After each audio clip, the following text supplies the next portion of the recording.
Bonjour les amis, comment ça va? J'espère que tout le monde va bien. Est-ce qu'on nous entend bien? On nous entend bien Thierry là, hein? Oui, on nous entend bien et Ok. j'en profite pour dire bonjour à tous nos amis qui nous regardent. Et puis, Yes. tu vas peut-être nous présenter notre invité?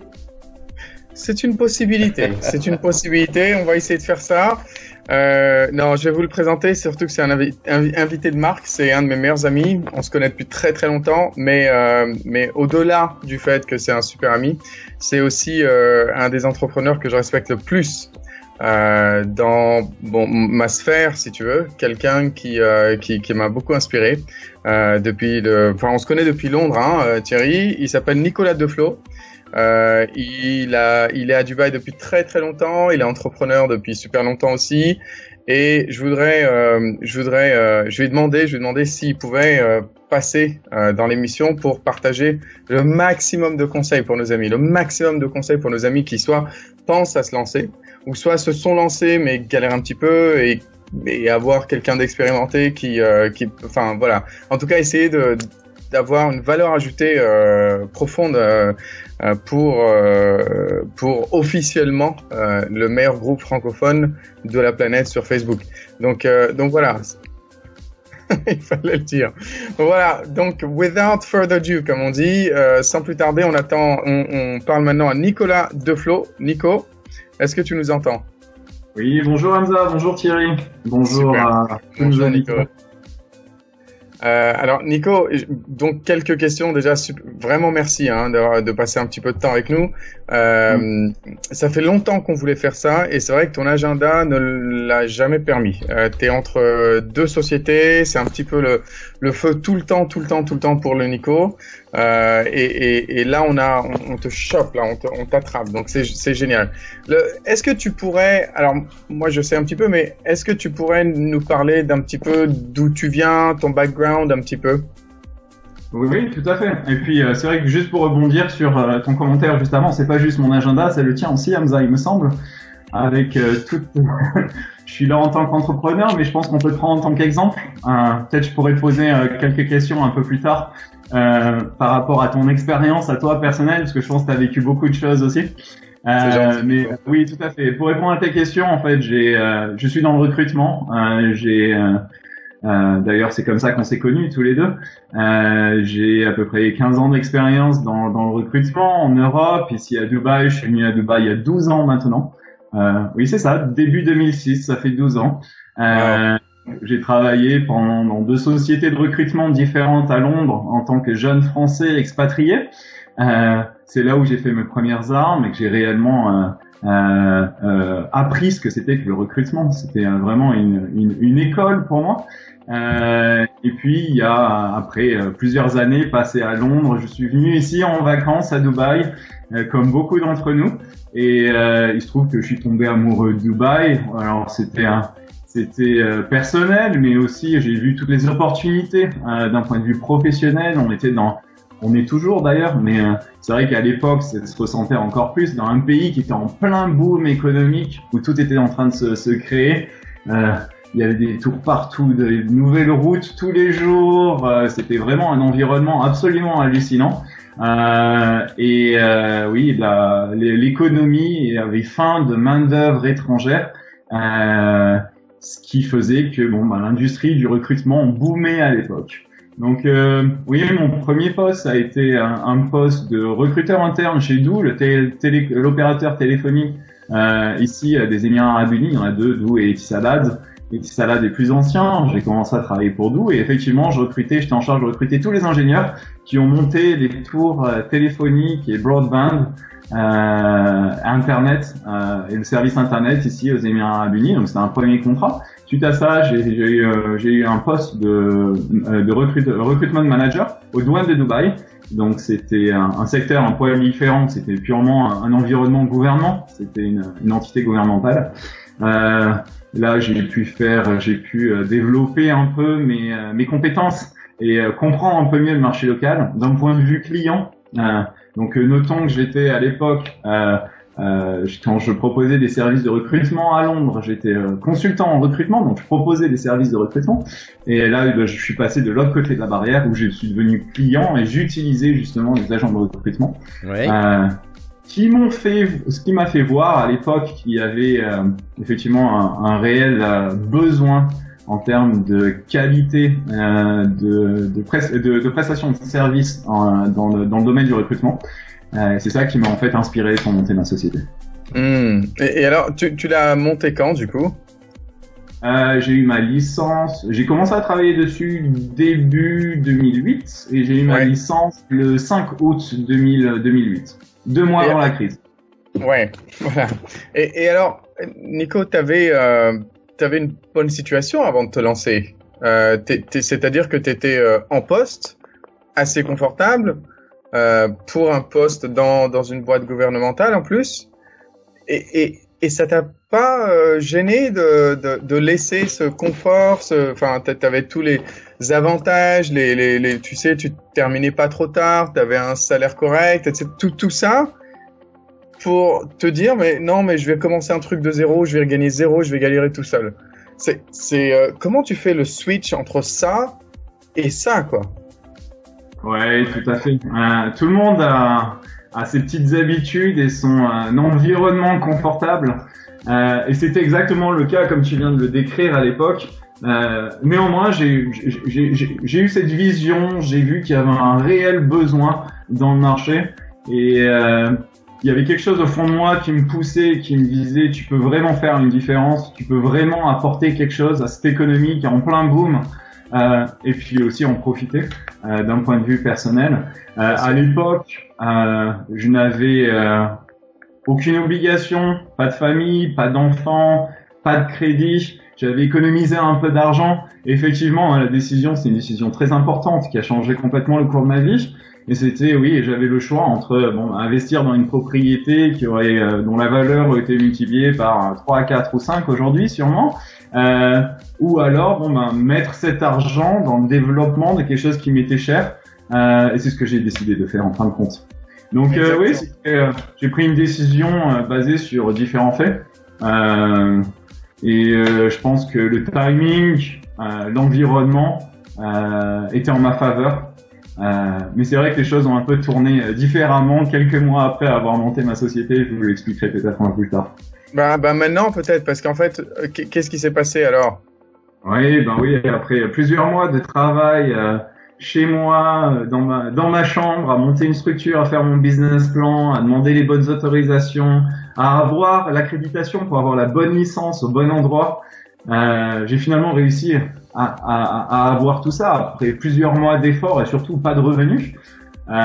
C'est quelque chose à noter parce que mine de rien, dans cette période de stress, c'est un peu la théorie du chaos. C'est dans cet environnement de chaos en général que c'est une motivation supplémentaire. Il faut pas se compter. On a pris la décision et puis on va jusqu'au bout.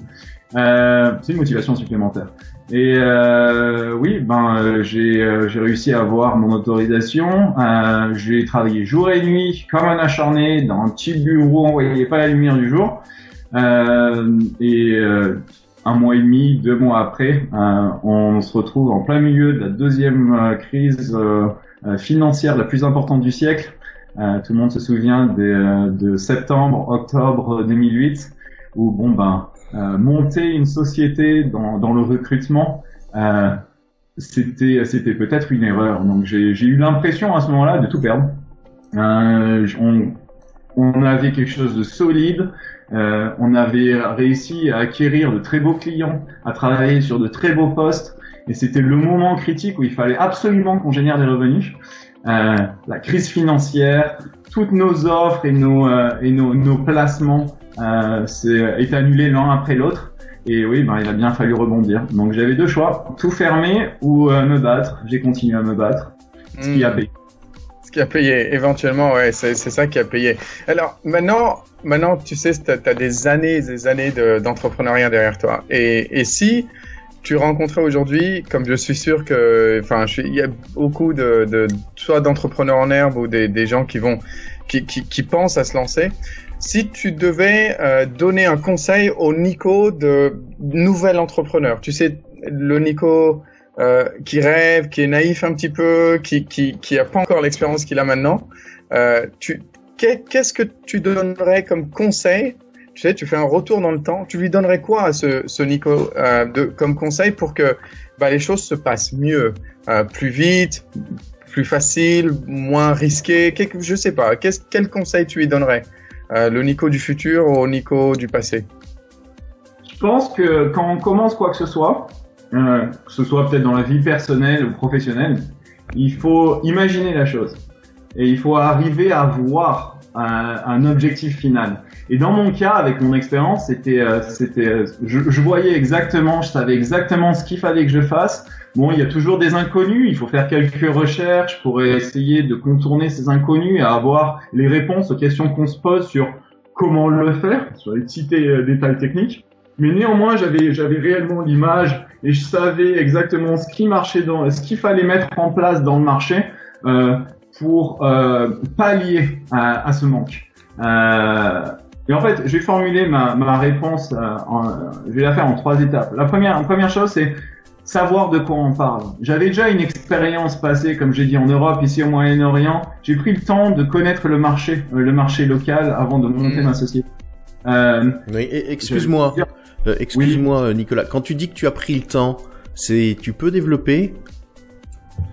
Oui, ce que je veux dire, c'est que je suis pas arrivé ici à Dubaï en me disant ouais, je vais monter une société et puis ça va être un succès. Non, dans chaque marché, chaque marché est différent. Donc c'est pour ça que quand je dis j'ai pris le temps, en fait, j'ai travaillé dans 2 sociétés différentes, dans le même milieu du recrutement, afin de comprendre mieux comment ça se passait et d'essayer de voir où étaient les opportunités. D'accord. Donc j'ai pris le temps de connaître et de comprendre mon environnement.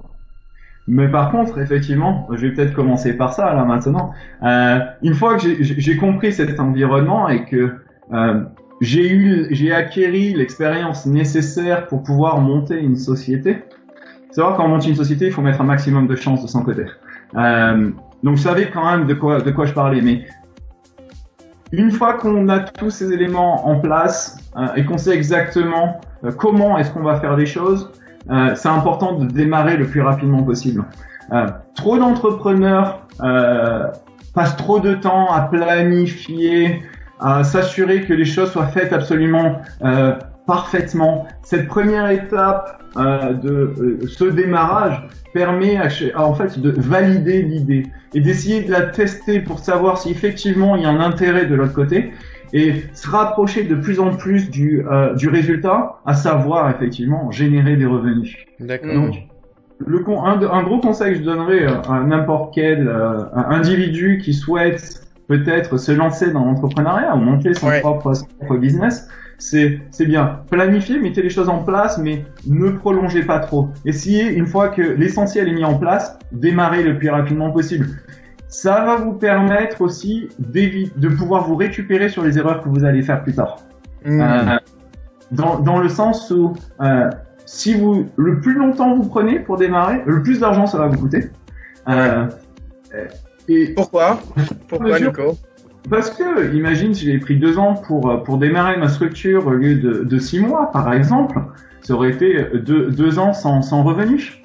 Ça peut-être que quelqu'un qui aurait eu la même idée que moi au même moment et m'aurait devancé. Je pense que quand on a une idée qui est un peu différente, c'est important de la lancer et de la communiquer le plus rapidement possible pour passer devant les compétiteurs potentiels. D'accord. Et puis, oui, le plus longtemps on attend, le plus ça nous coûte cher. Ça veut dire qu'en attendant, on passe du temps à développer un site internet parfait, avec les mots parfaits, à essayer de s'assurer d'avoir un portfolio de clients absolument parfait pour pouvoir le montrer. Non, il faut se lancer, il faut y aller.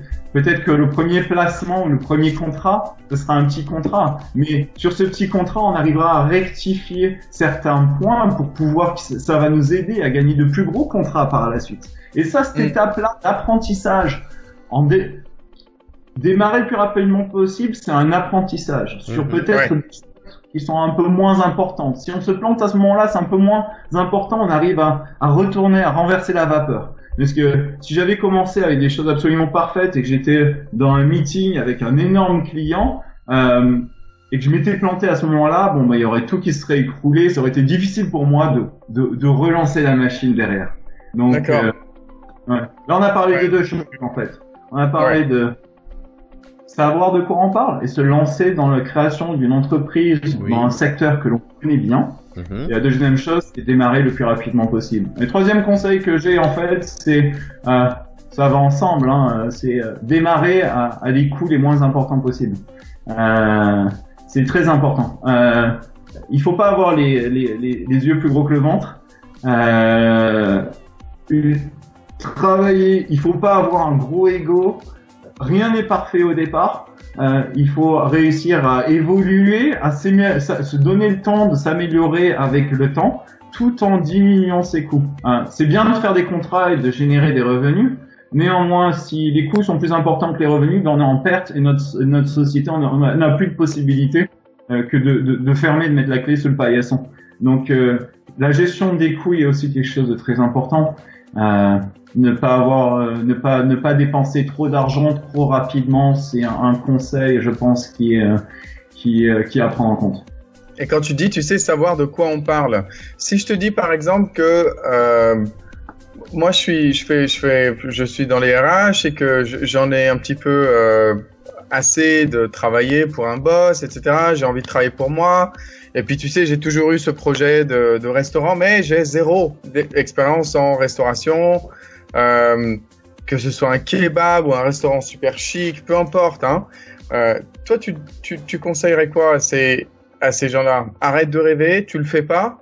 Ou ouais, vas-y, fonce, pourvu que... Enfin, tu leur dirais quoi? Ben, j'aime bien l'utopie, j'aimerais bien pouvoir leur dire, oui, vas-y, fonce. Mais je pense que si jamais je disais ça à un ami... je serais pas vraiment un ami en retour. Il faut vraiment se lancer dans quelque chose qu'on connaît ou se mettre en partenariat avec quelqu'un qui le connaît. Déjà, le premier ingrédient, c'est la passion. Se lancer dans une aventure de création de société, il faut avoir la passion parce que on fait pas du 35 heures par semaine. C'est du travail quotidien. On n'endort pas la nuit. Quand on s'endort, on pense à tous nos problèmes et comment on va solutionner ces problèmes. Donc, on se réveille avec. On n'arrive à rien. Donc, bon, tu pourras me dire, un entrepreneur peut être passionné de quelque chose sans forcément le connaître. Mais imagine, tu souhaites, pour reprendre ton exemple, monter un restaurant. Il faut avoir les bonnes autorisations. Pour ça, il faut déjà savoir comment avoir ces autorisations. Il faut savoir comment monter un restaurant. Si tu mets, par exemple, une plaque de cuisson à gaz à côté d'un objet explosif, par exemple, ou alors que tu mets l'atelier des légumes à côté des poubelles, par exemple, ben, d'une, t'auras jamais tes autorisations, et de deux, c'est sûr que tu vas avoir des problèmes plus tard. Donc, quelqu'un qui a l'expérience saura exactement te dire comment mettre en place une cuisine. L'erreur que l'entrepreneur dans ce cas-là ferait, j'imagine, c'est qu'il dépenserait énormément d'argent, énormément de temps à finalement mettre en place un restaurant, et d'une, qui n'aura jamais les autorisations parce qu'il savait pas qu'il y avait certaines régulations, et de deux, même s'il arrive à les avoir, ça lui créera des problèmes dans le futur. Ce qu'il devra faire, c'est sûrement tout casser et reconstruire une fois qu'il aura appris que ses problèmes auront été soulevés. Donc, s'il s'associe avec quelqu'un peut-être déjà qui a eu un restaurant, qui a géré un restaurant, ou peut-être un chef qui sait comment gérer les fournisseurs, sait comment monter une cuisine, etc. Ça peut être une bonne association, sachant qu'un partenaire peut s'occuper du business, par exemple, de la gestion du business au quotidien, et l'autre est là plus en tant que faiseur et en tant que expert en restauration. Et peut-être effectivement dans ce cas-là, le partenariat pourrait fonctionner. Merci. Et dis-moi, Nico, avec ton expérience, justement, on parlait d'avoir de l'expérience à l'instant. Avec ton expérience, aujourd'hui, qu'est-ce que tu aurais fait de différent si tu savais ce que tu savais aujourd'hui, si tu étais passé par tout ce à quoi tu as dû expérimenter, quoi. Tu ferais quoi de différent en démarrage de ta boîte? En fait, j'ai presque envie de te répondre rien, Hamza. Parce que même les échecs ont été des opportunités pour moi d'apprendre et d'évoluer. Et en fait, je suis même parfois content d'avoir fait face à ces échecs, parce qu'il m'a permis de pas faire les mêmes échecs plus tard dans la vie de ma société, qui peut-être aurait été plus dramatique dans un environnement différent. Donc peut-être dans ma façon de manager les gens, j'ai appris énormément aussi. J'ai fait énormément d'erreurs dans la façon de manager, de recruter. Tiens, donne-nous un exemple, que ce soit du recrutement, du management, des choses qu'on pourrait utiliser, qu'on pourrait essayer d'éviter si on venait à se lancer. Voilà, un bon conseil d'expérience. Ouais. Je pense que je vais pas parler du recrutement, mais je vais parler de mes erreurs, moi, en tant que manager. J'étais tellement passionné, j'avais tellement de pression de réussir que j'ai sûrement mis énormément de pression à mes employés. Un employé, c'est un employé. Il n'arrive pas forcément à comprendre ce qui est en jeu. Et c'est à moi à m'adapter, en fait, à motiver les troupes. Et à m'assurer que les choses se passent dans le meilleur environnement possible. Et je sais que je suis quelqu'un de très intense, surtout quand je suis passionné, et je pense que ça a eu sûrement à un moment un impact négatif. Donc, j'ai pas forcément envie de parler des erreurs des autres, hein. Personne n'est parfait. J'ai pas envie de dire j'ai une mauvaise employée, il faisait ci, ça. Non, effectivement, les gens sont comme ils sont. Et en tant qu'entrepreneur, on prend ses responsabilités. J'ai recruté de mauvaises personnes aussi, simplement basé sur l'expérience, en disant ce gars-là, super, il avait tant d'années d'expérience en recrutement, il travaille avec tel ou tel client. Bon, je sais pas pourquoi, il y a un truc qui me dit que ça colle pas forcément entre nous, mais bon, il a l'expérience, il va générer des revenus, c'est ce dont le business a besoin, la société a besoin. Et en fait, ça, c'était une grosse erreur. Je me suis rendu compte que l'environnement de travail est essentiel, qu'il faut que les gens puissent travailler en harmonie, que ce soit les employés ou les employeurs, se faire confiance aussi.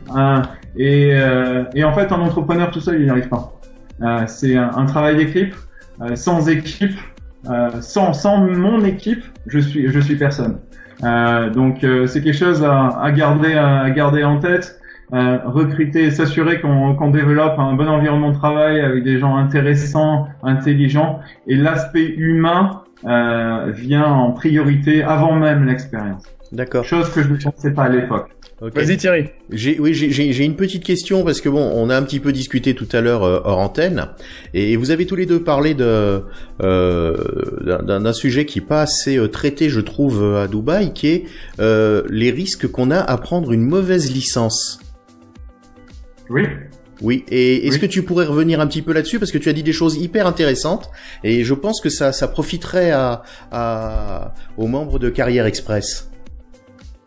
Oui, tout à fait. En fait, avoir la bonne activité sur sa licence, c'est vraiment les fondations d'une société. Sans quoi, déjà peut-être sans la bonne activité, la société opérerait de manière illégitime et prendrait comme risque éventuellement de se faire fermer par les autorités locales. Et puis il y a toute une série aussi d'assurance, de problématiques d'assurance. D'ailleurs, s'il se passe quoi que ce soit, c'est bien de pouvoir être assuré. Pour être assuré, il faut avoir la bonne activité pour proposer dans mon cas, c'était le bon type de service. Et puis aussi après, on peut parler du lieu.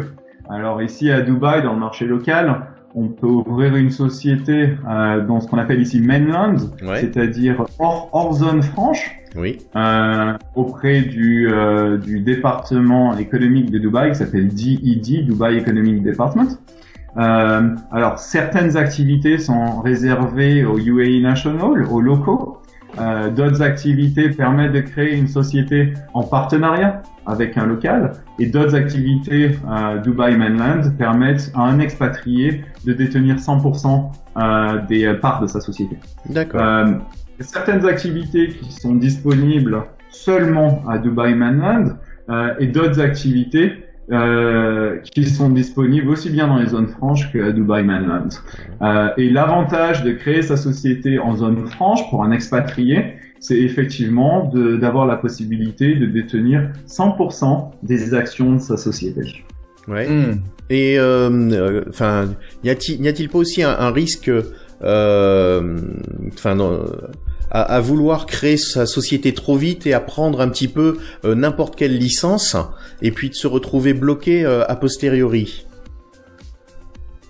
Ah bah oui, ça c'est comme je disais, hein, c'est vraiment le pilier de la structure. Donc il est important de faire ses devoirs, d'aller que ça soit d'aller prendre des renseignements à la source, donc que ça soit au sein de la zone franche ou alors à Dubai Economic Department, pour poser des questions en expliquant son projet, en expliquant le type de service ou de produit qu'on souhaiterait vendre, distribuer ou mettre en place, ou le type de société qu'on souhaite mettre en place. Et puis effectivement, là-bas, il y a différents conseillers qui proposent différents types d'activités qui correspondent aux services ou aux produits que l'on souhaite vendre. Tu sais, Nico, tout à l'heure, tu as parlé d'échecs et je sais pas pour toi, mais moi, je me souviens que, en fait, j'avais absolument aucune conscience de ces échecs avant de commencer. En fait, je me disais que oui, je me tromperais, mais ça se terminerait par « Ah, bon, pardon, je savais pas. Je le sais maintenant. » Pour moi, c'était le niveau d'échec maximal. Je vais apprendre sur le tas. Mais comment tu pourrais, toi, expliquer à quoi se préparer pour pouvoir inclure les échecs dans l'expérience? Parce que souvent, on les met de côté. On se dit, non mais on sait de toute façon. Parce que quelqu'un comme toi, tu as eu l'expérience à travailler à Londres, tu travaillais en agence de recrutement, tu étais chasseur de tête sur l'Europe. Et quand tu es venu à Dubaï, tu as vu les choses de l'autre côté. Tu as vu les choses du côté employeur, RH, où tu as dû recruter, voir les choses, comment on les voit de l'autre côté. Et donc, pour moi, tu avais le profil parfait de quelqu'un qui peut monter une boîte de recrutement parce qu'il comprend ce que les employeurs, les RH, les futurs clients veulent, et il comprend aussi le concept de comment on fonctionne et comment on régit une boîte de recrutement. Mais alors, de quels échecs on parle? Tu vois, si je me mets au niveau d'un nouvel entrepreneur, je me dis, mais, enfin, après, c'est quoi le genre d'échec? On parle de quel niveau? Comment on peut... Tu vois ce que je veux dire? Je voudrais, si tu veux, que tu nous dises, je te donne un exemple, bam, bam, bam, ça, j'aurais pas pu le savoir, ça m'a coûté tant, j'ai perdu tant de temps, tu vois ce que je veux dire? Pour que les gens commencent à réaliser que ça fait partie du jeu, qu'il faut se préparer mentalement et que sinon, au premier coup de vent, on saute. À la première tempête, on saute si on n'est pas prêt à justement aller en guerre. T'es d'accord? Complètement. Et c'est quelque chose de très important à prendre en compte. L'entrepreneuriat, c'est une bataille de tous les jours. Même si, peu importe la préparation qu'on a eue avant, l'école qu'on a faite, l'expérience qu'on a eue, chaque jour crée son lot de problèmes. Et il faut savoir réagir du tac au tac. Alors, je pense que ça, c'est vraiment... et se battre au quotidien, jamais lâcher. Le nombre de fois, j'imagine que sûrement Hamza, tu as eu la même expérience. Il y a eu par moments des séries noires, hein, où rien ne va, où on pense que les choses sont acquises et que du jour au lendemain tout s'écroule. L'exemple que je vous donnais un peu plus tôt, de monter sa société, travailler autant, tout planifier, et puis comment est-ce que j'aurais pu prévoir une crise financière aussi importante que celle qu'on a eue en 2008? Je veux dire, c'était pas vu depuis 80 ans. Donc réagir, c'est important. Tenir, il faut se battre et jamais lâcher jusqu'au point où quand même on vient pas dans une situation critique. Hein. Il faut toujours avoir un petit matelas derrière qui nous permette de rebondir au cas où la situation la pire arrive. Et là, cette situation arrive chez n'importe quel entrepreneur. Et je pense que j'aime pas le mot échec. Il n'y a pas d'échec. C'est un apprentissage de la vie. L'échec, il est si on reproduit tout le temps les mêmes erreurs, là effectivement, j'appelle ça un échec. Mais je pense qu'un entrepreneur qui réussit dans la vie, il voit ça comme une opportunité d'apprendre et non pas comme un échec. Il faut mettre certaines choses, certains éléments en place pour s'assurer que c'est pas la fin de notre vie. Mais néanmoins, cet élément hein, d'essayer de pas lâcher, de se battre au quotidien, c'est un élément qui est commun à tout entrepreneur qui réussit. Et est-ce qu'il t'est arrivé des situations peut-être où tu t'es partenarié, comment tu dirais là, Thierry, tu t'es partenarisé, tu as eu un partenaire ou une partenaire? Un partenariat. Tu as fait un partenariat un associé dans une entreprise et ça a absolument pas marché. Est-ce que tu as des tips pour nous de choisir le bon partenaire et quand est-ce qu'on devrait considérer avoir un partenaire et surtout comment le choisir? Est-ce que tu as une histoire à nous raconter par rapport à ça? Bah oui, t'as jamais voulu venir avec moi, donc on en avait parlé. Règlement de compte. Règlement de compte en live, en direct. Non, c'était gratuit. Non, absolument pas. En fait, il y a des plus, des côtés positifs et négatifs dans les deux sens. Être tout seul, c'est énormément de pression. J'ai des exemples d'autres amis qui ont un environnement de travail beaucoup plus agréable, beaucoup plus facile parce qu'ils arrivent à se reposer sur leurs partenaires, sur leurs associés. Ils ont des compétences différentes, ce qui permet réellement de travailler en symbiose. Maintenant, ce genre de structure aussi amène certains risques. Hein, s'il y a réellement un gros clash entre deux associés, c'est la vie, c'est l'entreprise elle-même qui est à risque. Donc je dois t'avouer que durant mes 10 ans chez Andy & Associates, il y a certains moments où j'aurais aimé avoir un partenaire pour pas tout avoir sur mes épaules. Je pense que toi aussi. Et puis pouvoir échanger, hein, pas être le seul à pouvoir prendre les décisions, pouvoir échanger, se consulter, pouvoir aussi peut-être se reposer l'un sur l'autre. Je pense dans certaines situations, ça aurait été un sacré confort. Néanmoins, dans d'autres, effectivement, j'ai plein d'exemples de partenariats qui n'ont pas fonctionné entre deux individus. Et la conclusion de ça, effectivement, c'est des gens qui doivent être licenciés, une entreprise qui ferme. Donc, il y a des points positifs et négatifs dans les deux structures. Est-ce que il y a beaucoup de personnes qui vont avoir peur de se lancer alors qu'ils sont employés, mais la peur viendrait du fait que mais si ça marche pas, comment je peux rejoindre ma carrière? Devenir entrepreneur dans un autre secteur va peut-être fracturer un petit peu, mettre une rupture sur ma carrière et peut-être que le retour, c'est pas forcément un filet de sécurité, c'est pas forcément garanti. Tu répondrais quoi à ces gens-là? C'est quoi l'expression en français? Avec des si on refait le monde, c'est ça? Ouais. Avec des si on coupe du bois. Vas-y. Oui, effectivement. Et si. Comme je disais, il faut avoir cette vision, il faut voir comment les choses vont être faites, ce qu'on apporte. C'est toujours difficile de franchir le pas. En tant qu'humain, on est conservateur. Et c'est plus dur de franchir le pas que de rester dans son petit monde confortable. Donc c'est une question de trait de caractère aussi, de timing. Tu sais, au cours de ces 10 ans, plusieurs fois aussi, je me suis remis en cause. Je me suis dit, mais pourquoi tu te mets dans ce genre de situation? Tu serais pas mieux en tant qu'employé, tranquille chez toi, faire tes heures, à partir en vacances sans avoir le stress de quoi que ce soit derrière.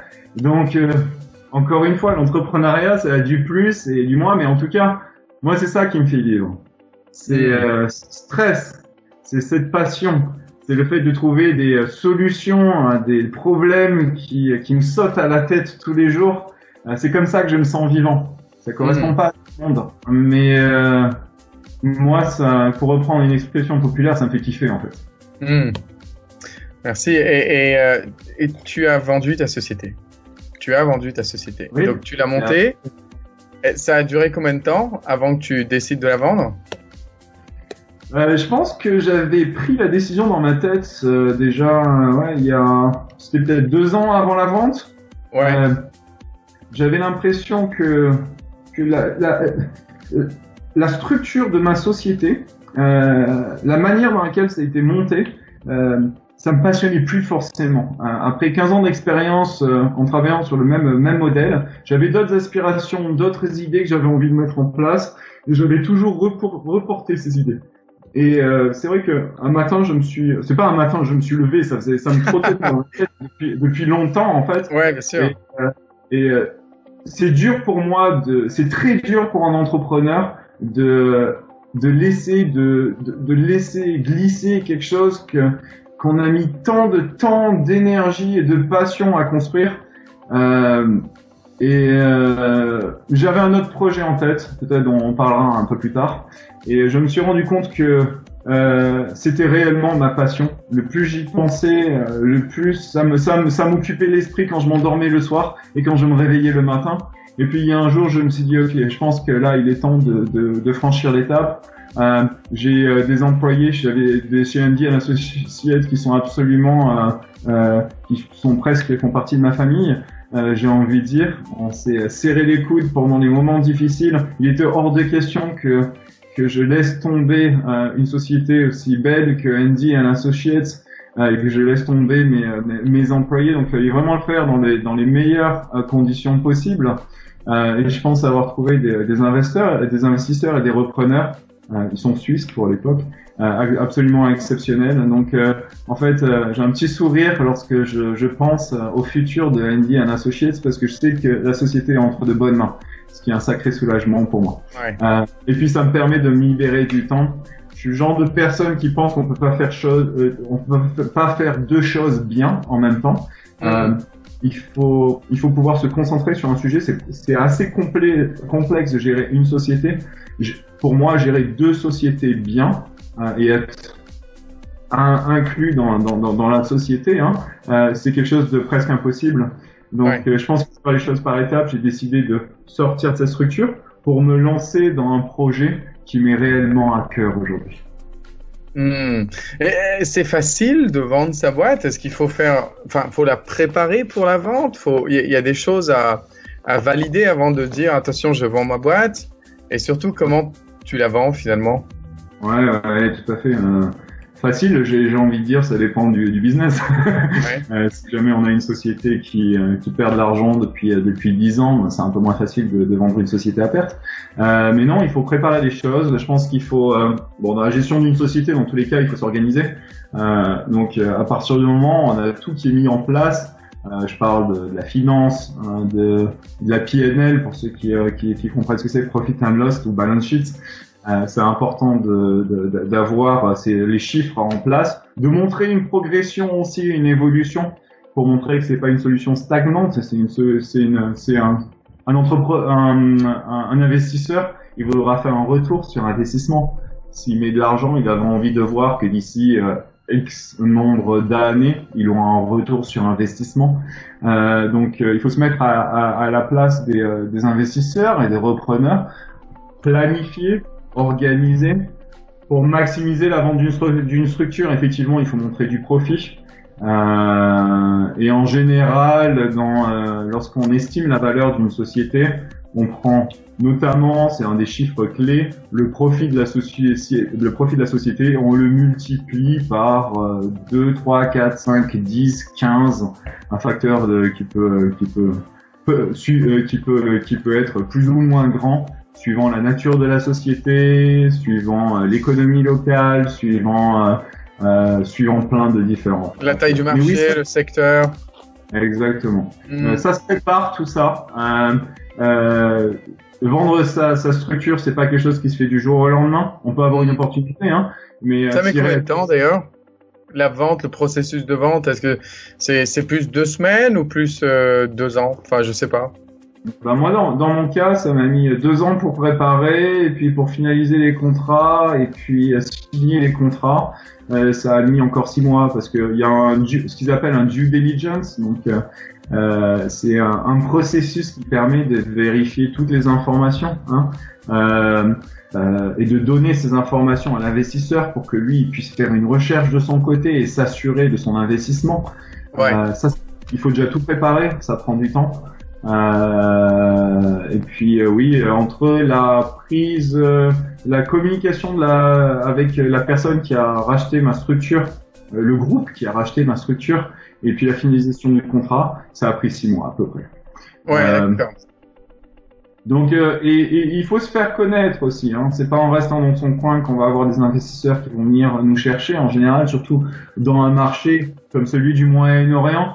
Si c'était aux États-Unis, en Californie, ils sont beaucoup plus actifs, mais ici c'est pas le cas. Il faut se faire connaître. Il faut pas hésiter à peut-être mettre des annonces, utiliser son réseau personnel, utiliser ses clients, ses fournisseurs, et puis partager ses idées et ses objectifs en expliquant que peut-être effectivement aujourd'hui je serais prêt, l'entrepreneur serait prêt à passer à autre chose et à relayer. À confier les clés de la société à un tiers parti. Et alors, tu sais, quand on est entrepreneur, on est passionné par notre idée, tu le sais mieux que moi, et au moins autant que moi, et tu sais, tout ce qui est paperasse, compta, etc., si on peut éviter de la faire, on la ferait pas. Si on peut juste prendre un petit truc Excel et faire notre compta comme ça rapidement, on le fera aussi. Ça compte, ça, pour vendre sa société? Ou ça va, là on s'en sort sans? Non, surtout à l'époque, il y a 12 ans, 10 ans, quand j'ai monté Andy & Associates, tout ce qu'on avait à faire, c'est tenir une PNL, garder ses reçus, les donner à un comptable à la fin de l'année et puis nous faire un rapport d'audit. Aujourd'hui, c'est plus le cas. Je pense que les gens deviennent de plus en plus exigeants. Moi, dans mon cas, par exemple, j'utilise des comptables. J'utilise un software, un système que je mets à jour au quotidien, et j'utilise des comptables qui viennent à la fin de chaque mois pour réconcilier mes comptes. D'accord. Oui, c'est important de garder, surtout au niveau des comptes, c'est important d'être complètement transparent et de tenir une comptabilité très clean. Si la comptabilité n'est pas claire, c'est difficile d'attirer un investisseur. D'accord. Et alors, t'as fait quoi après? Du coup, tu fais quoi maintenant que t'as vendu? T'es sur cet autre projet qui te passionne plus? Tu peux nous en dire plus?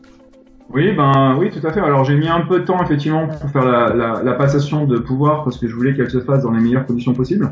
Donc, ça m'a pris un peu plus d'1 an. Ouais, ça a mis du temps. Et en parallèle, effectivement, j'ai travaillé sur le développement d'un software qui s'appelle RegVolt. Donc, ça a été mis en ligne il y a une dizaine de jours à peu près. C'est regvolt.com, recvolt.com. Je vais me faire un peu de pub au passage.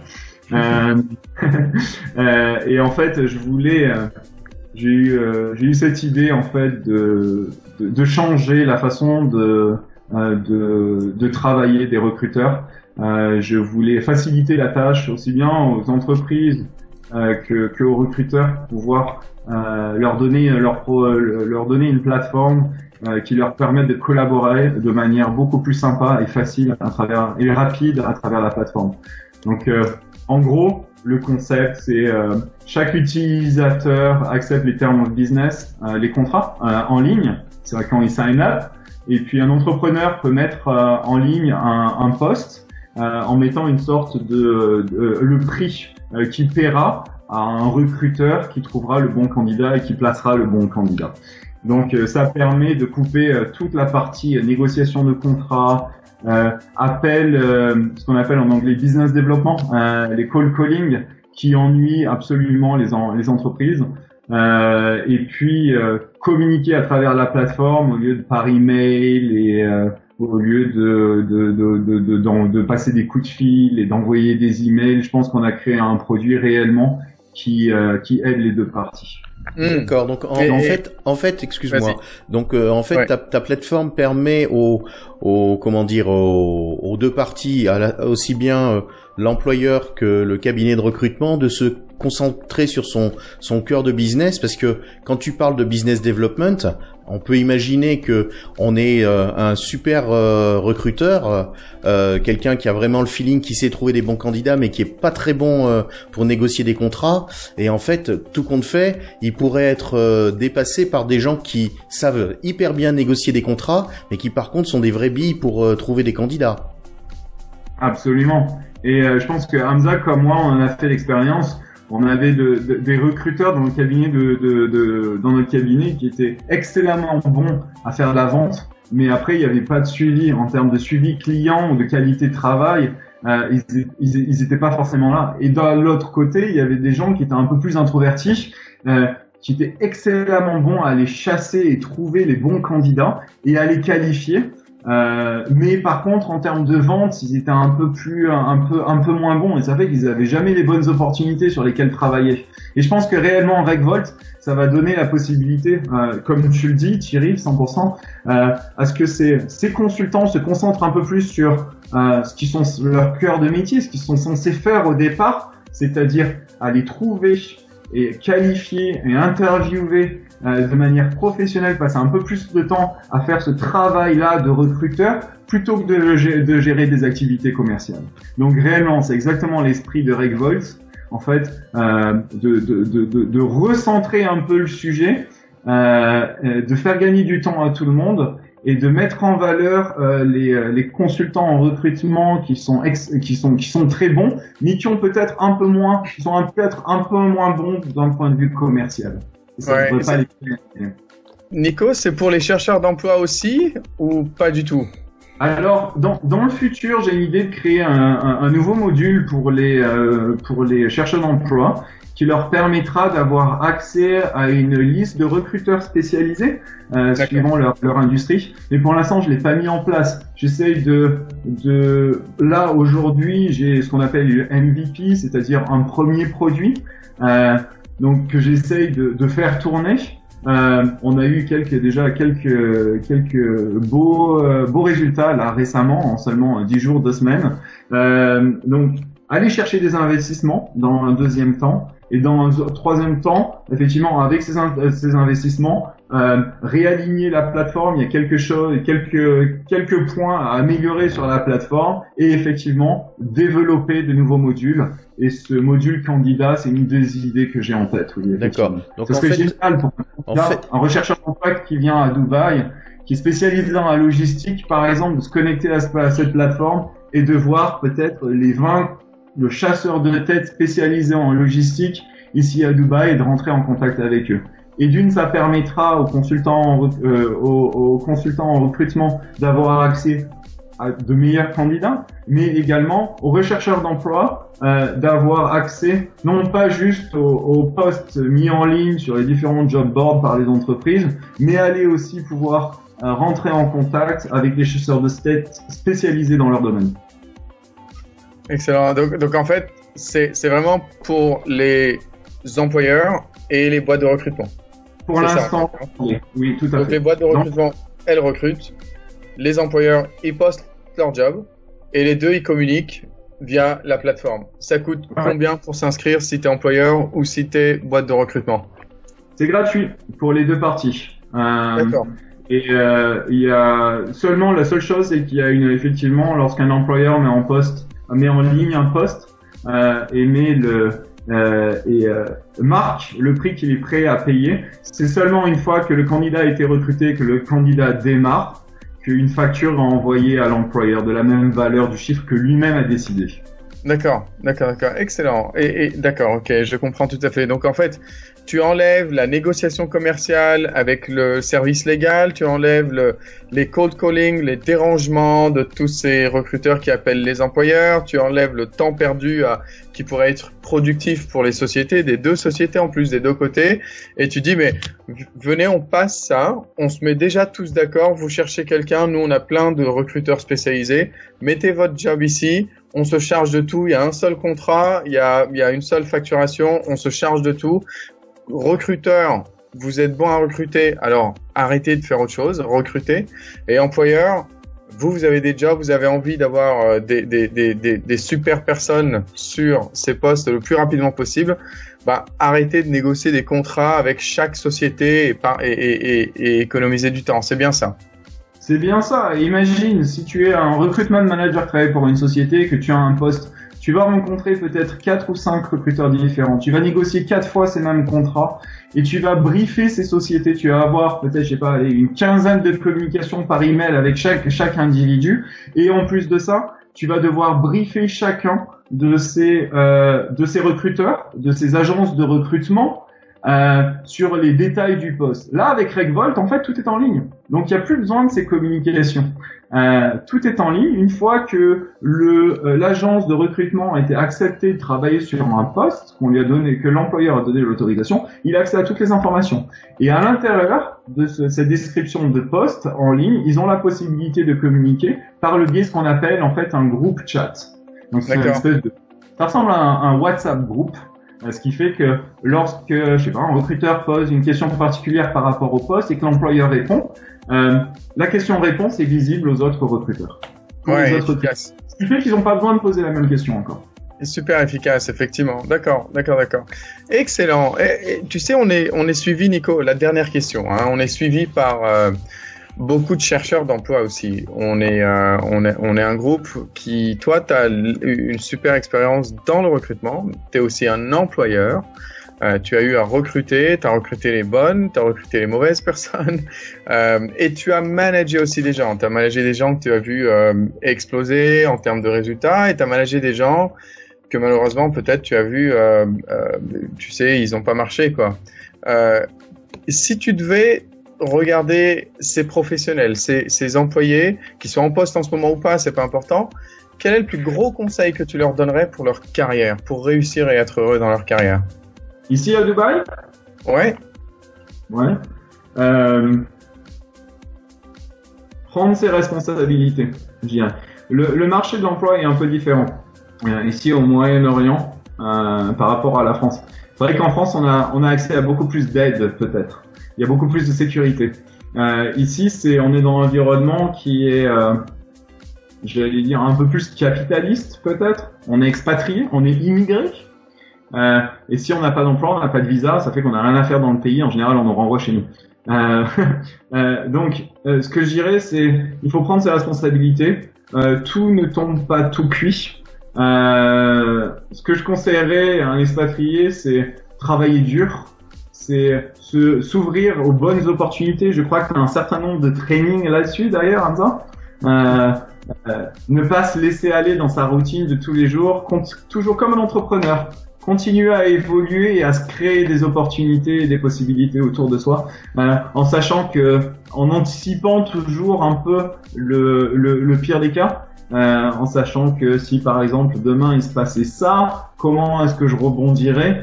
Il faut toujours se poser cette question afin de pouvoir anticiper le pire. Et c'est vrai qu'on est dans un marché du travail à Dubaï qui parfois peut être un peu pas très stable. Il est important d'avoir la possibilité de pouvoir rebondir. Donc toujours garder ça en tête. Et pour un nouvel employé ici à Dubaï, oui, c'est travailler dur, se créer des opportunités, travailler sûrement plus dur que ce qu'on travaillait en France. Et savoir s'adapter rapidement aussi à la culture, à l'environnement de travail qui est différent. Souvent pour beaucoup de Français, il y a un gros choc culturel. Donc essayer d'apprendre à connaître, comprendre les mœurs locales pour pouvoir s'intégrer le plus rapidement possible dans la société qui donne une opportunité d'évoluer d'un point de vue professionnel. Super, merci Nico. Est-ce qu'on a des questions sur les commentaires, Thierry? Eh bien écoute, je regarde. Non, pas de questions. Alors, comme on a un décalage de 15-20 secondes, le temps que on demande s'il y a des questions et que les gens posent les questions, il va s'écouler un petit moment. Moi, j'aurais une chose à demander qui est donc de l'expérience de Nicolas en fait. quand tu parles du fait qu'il y a une certaine instabilité, est-ce que tu préconises comme une stratégie entre guillemets, mais tu vois vraiment quelque chose de très concret, genre je sais pas moi, toujours habiter dans un appartement minuscule pour pas payer un loyer élevé, ou faire des investissements boursiers. Qu'est-ce que serait, comment dire, tes 2 conseils, ou voire 3, de survie pour un employé à Dubaï? Ouais. C'est une très bonne question, Thierry. Et c'est vrai que j'ai vu beaucoup de gens échouer et rentrer en France ou en Europe en général, ou dans leur pays d'origine. Parce que souvent les gens, quand ils arrivent à Dubaï, ils ont les yeux grands ouverts, ils voient des jolies voitures, des buildings qui brillent, ça brille partout, et on a envie, effectivement, c'est naturel d'arriver à ce niveau-là le plus rapidement possible. Les gens s'endettent, ils vivent au-dessus de leurs moyens, s'il se passe quoi que ce soit, ça peut très rapidement devenir catastrophique. Donc je pense que rester humble, rester dans ses moyens, quand on parlait d'avoir ce niveau, cette sécurité financière qui est nécessaire dans un environnement comme celui de Dubaï, c'est absolument essentiel. Économiser un peu d'argent au cas où on a un coup dur à un moment ou à un autre pour pouvoir survivre et pas se retrouver une main devant, une main derrière. D'accord. Regarde, ouais, je sais l'expression, main devant, main derrière, c'est ça que tu rigoles, hein. C'est pour ça que tu rigoles. C'est ça qui me fait rigoler parce que je l'ai entendu toute mon enfance avec un certain accent. Mais c'est une autre histoire. D'accord. Voilà. On a des questions du coup? Non, Laurence a l'air de dire que ma question était très intéressante, donc merci Laurence. À part ça, pas d'autres questions, donc on va peut-être abréger le calvaire de tout le monde, celui des gens qui nous regardent et puis celui de Nicolas. Non, Nico, j'espère que c'était pas un calvaire. En tout cas, Nico, vraiment un grand merci, parce que voilà, ça c'est le retour d'expérience, hein. Ouais. Ça c'est le truc. Soit tu l'as par quelqu'un d'expérimenté, tu en prends note, ou alors tu es obligé de l'expérimenter. Et de l'expérimenter, ça coûte de l'argent et du temps. Et toi, tu as pris un peu de ton temps pour le partager sans rien demander en retour, et ça c'est vraiment génial. Vraiment merci. On a envie que ce groupe il grandisse. C'est un groupe que pour les francophones, et vraiment pas que pour les Français, mais vraiment pour tous ceux qui parlent français dans le monde. Et on est suivi en Amérique, on commence à être suivi pas mal en France aussi, on commence à grandir, et d'avoir quelqu'un comme toi qui remet un petit peu les points sur les i, qui casse un petit peu les croyances, ce qu'on pense, ce qu'on a dans la tête, et qui vient partager son expérience, c'est génial. Donc merci énormément. Je dis, ça fait longtemps qu'on essaye on en a discuté au début de la mission, qu'on essaye de faire ça, et on a eu l'opportunité maintenant, donc génial. J'espère vraiment, n'hésitez pas les amis à partager cette vidéo. Rappelez-vous, ça coûte rien de partager, c'est juste que c'est le karma, hein. C'est ce que vous faites aujourd'hui, si vous aidez quelqu'un, il y a des chances que ça revienne derrière, donc n'hésitez absolument pas. Et puis est-ce que tu as un dernier truc avant qu'on dise au revoir, Nico?